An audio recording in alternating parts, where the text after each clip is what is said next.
What's up guys, my name is Andrew. Welcome back to the YouTube channel.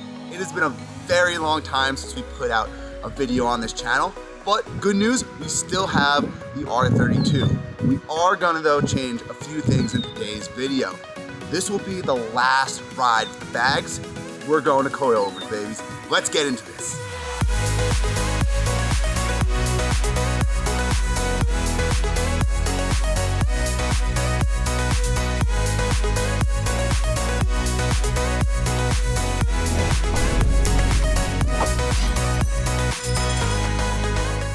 So guys, the coilovers I chose for the R32 are KW V3 Clubsport coilovers. These guys right here.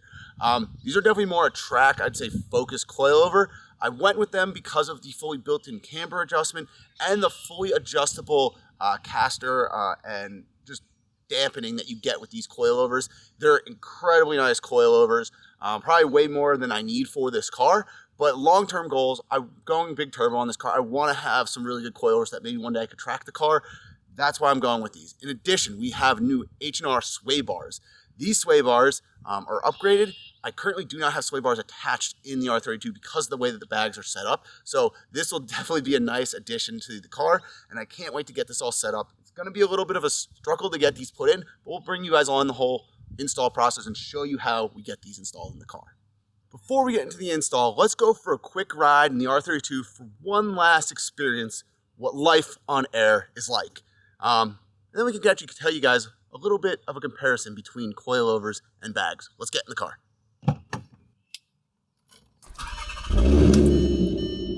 So why am I getting rid of the bags on my R32? I love these bags. The car looks amazing when it's aired out. It has everything style-wise that I've wanted for this build. The main issue, I don't go to car shows anymore as much as I used to when I was younger. And in addition, I feel like the car community is just not there as much as it was when I was younger back in the mid to early 2000s. You know, a lot of the big car shows like Waterfest, Show and Go, they don't exist anymore here. And that's where I met so many friends and got to really enjoy having a car that was on air, because you got to talk with people and really get to experience the car community. That doesn't happen anymore. Well, it does, but just not as easy and convenient as it used to be. So I'm going back to coilovers for my own self. I want to be able to drive this car. I want to be able to enjoy it. For that reason, so coilover is just an easier solution. I don't have the maintenance of bags. I don't have to worry about them freezing. I don't have to worry about air leaks. It's just kind of you put them in, set them, forget them. A lot easier solution than what air ride is. So that's kind of where I'm at. That's where my headspace is. We'll see how it goes, obviously, and I'll give you guys a full comparison between the two. But before we get rid of them, let's just do some quick pulls and see how this feels.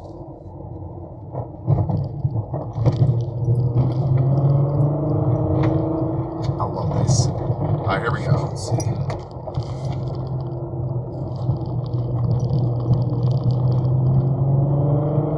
It handles still pretty well.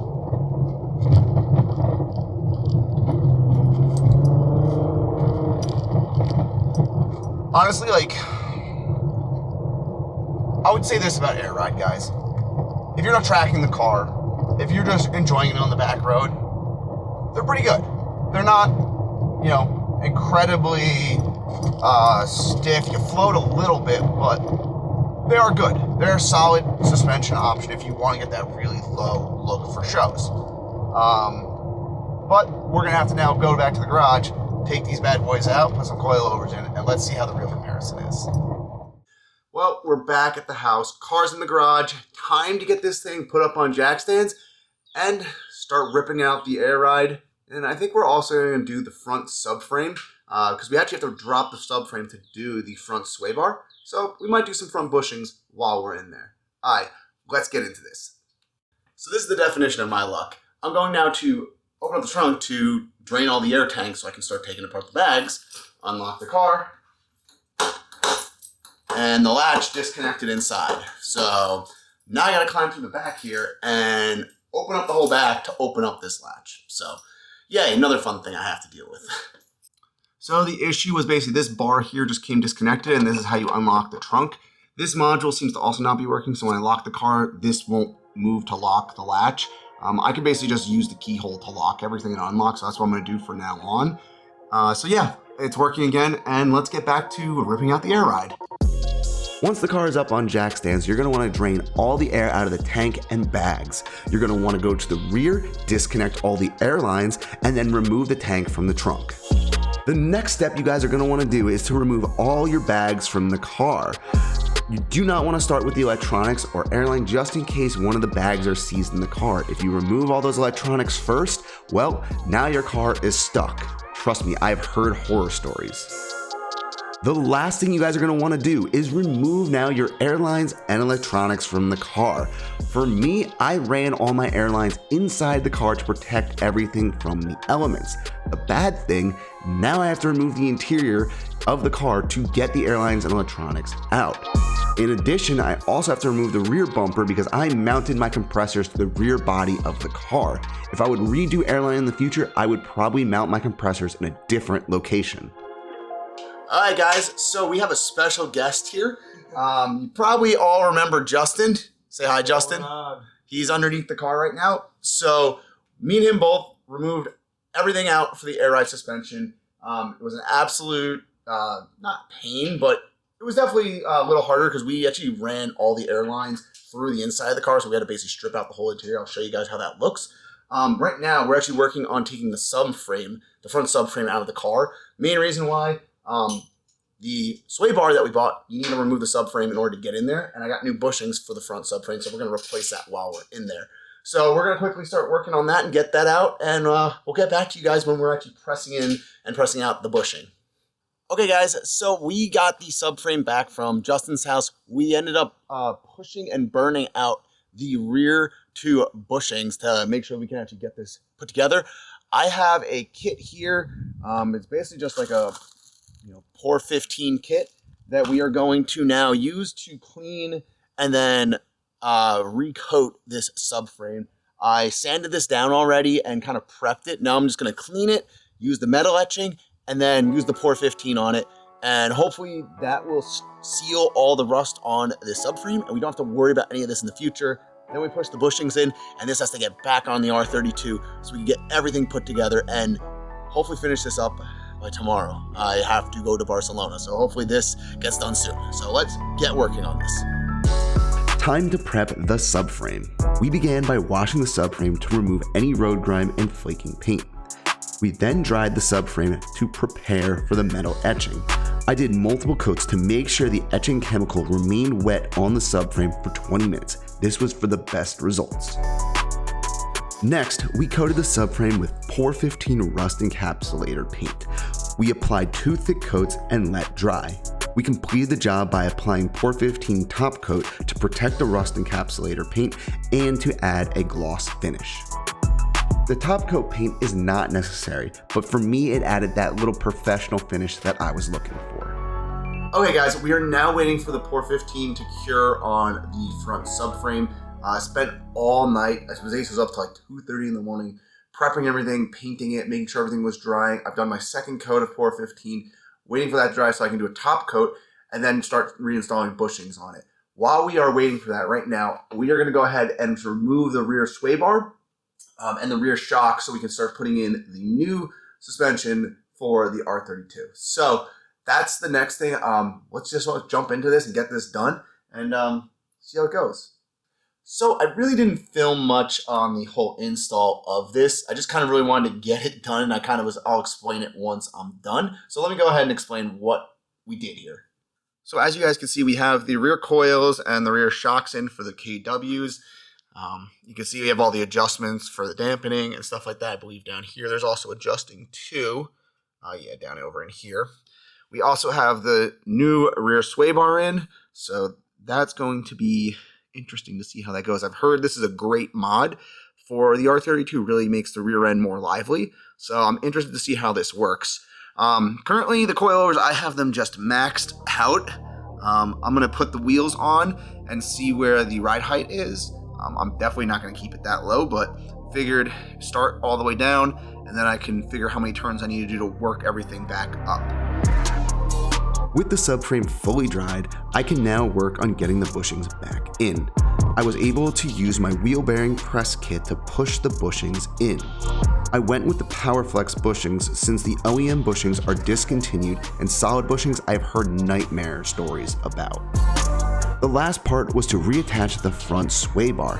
I had to use vice grips to squeeze the bracket together to bolt down the sway bar. I would definitely recommend a second set of hands to get this part installed.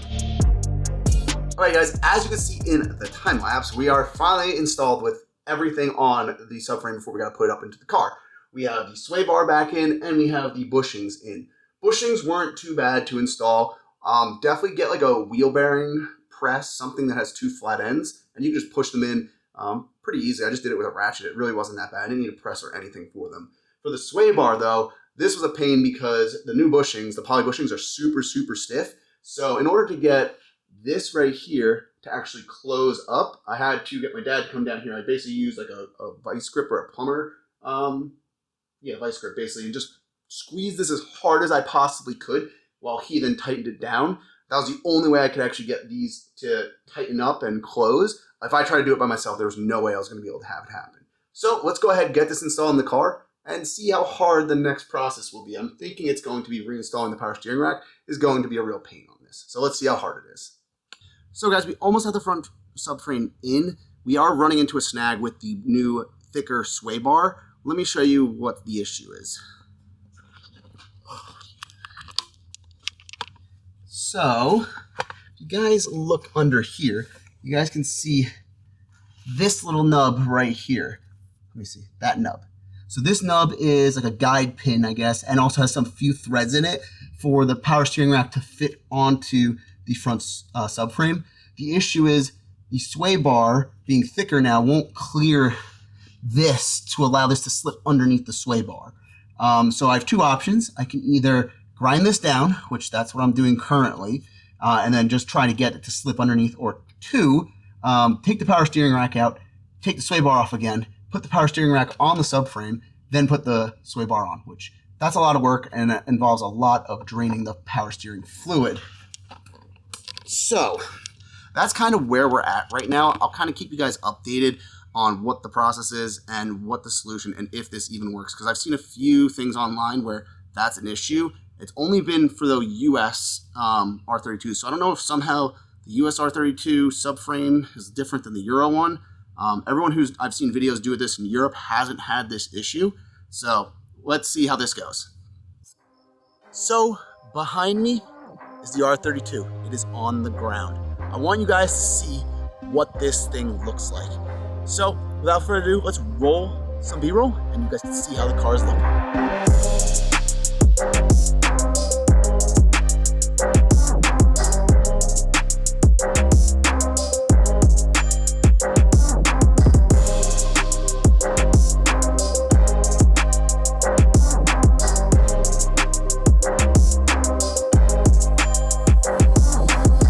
So now you guys can see how the R32 looks. Honestly, I love the look with the KWs in the car. I think the fitment is currently a little low in the front. Rear is perfect. It's gonna settle a little bit more, so we'll see how it actually dials in, and I'll probably end up having to adjust it at some point. Now I kind of want to go for a little drive so you guys can see what's the real difference and how does it feel between, traditional coilovers and air ride. I'm thinking it's gonna be a pretty big difference. So let's go jump in the car and go for a ride.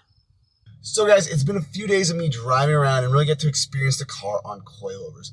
My overall opinion, I am so happy that I switched to coilovers. For what I'm looking for right now in my life, coilovers fits perfectly. When I was younger, going to a lot of car shows, needing the practicality of the bags to get up and down into really steep driveways, bags were perfect for that. Now that I'm older, I don't drive this car every day like I used to. I don't need to have the bags. Coilovers are perfect, and for that more performance feel, at least, I think the coilovers are a better solution. So I'm very happy that I switched. I would say talk to a bunch of people in the community, see what you're looking for and see what other people's opinions are before just choosing bags or coilovers. Bags are not just like meant for groceries, what everyone says. they can be a good setup, but it just takes the time and really fine tuning them to make them a good solution. So we have a lot more content coming on the R32, hopefully soon. We have a lot of stuff I have prepared, so we will see how all this shakes out. So if you guys are excited for that, please subscribe to the channel, like this video, and throw a comment down below. Let me know what you guys think about the bags and the coilovers and what your overall choice or thought is on this install. Until next time, guys, my name's Andrew, and I'll see you guys in the next video. Peace, guys. If you would like to see a similar video, go check out my videos, guys, over here. And remember to like, share, and subscribe to the channel.